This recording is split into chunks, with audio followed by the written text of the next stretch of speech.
आज की कहानी का शीर्षक है कलयुग का जन्म। गंगा नदी के किनारे बसा एक छोटा सा गांव था जिसका नाम था वसुंधरा।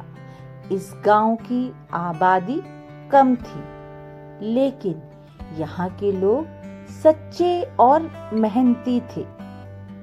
गांव की एक कुटिया में एक युवा दंपत्ति नरेश और सुमन अपने पहले बच्चे के जन्म की प्रतीक्षा कर रहे थे।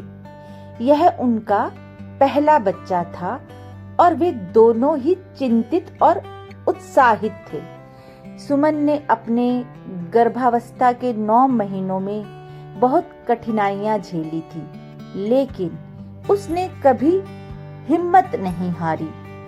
एक रात जब चांदनी चारों ओर फैली हुई थी और सितारे चमक रहे थे, सुमन को अचानक प्रसव पीड़ा शुरू हो गई। नरेश ने गांव की दाई को बुलाने के लिए दौड़ लगाई। गांव की दाई माँ गौरी ने अपने जीवन में सैकड़ों बच्चों को जन्म देते देखा था, लेकिन हर जन्म उसे एक नया अनुभव देता था।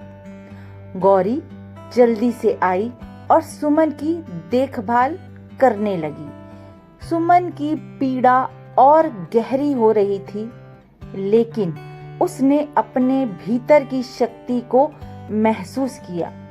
नरेश ने उसकी हिम्मत बंधाई और उसके पास बैठकर उसका हाथ थामे रखा। गौरी ने सुमन को सहारा दिया और प्रसव की प्रक्रिया को शांतिपूर्वक संचालित किया। कई घंटे की मेहनत और संघर्ष के बाद सुबह के पहले किरण के साथ सुमन ने एक सुंदर बच्चे को जन्म दिया। बच्चे की पहली चीख ने मानो पूरे गांव को जीवन से भर दिया।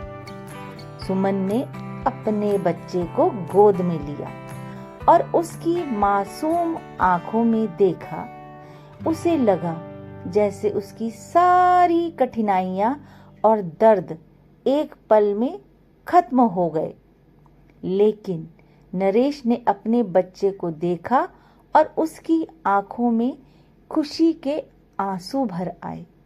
इस तरह कलयुग के इस कठिन समय में वसुंधरा गांव में एक नया जीवन आया, जिसने सभी को यह सिखाया कि कठिनाइयों और संघर्षों के बावजूद जीवन की एक नई शुरुआत हमेशा होती है।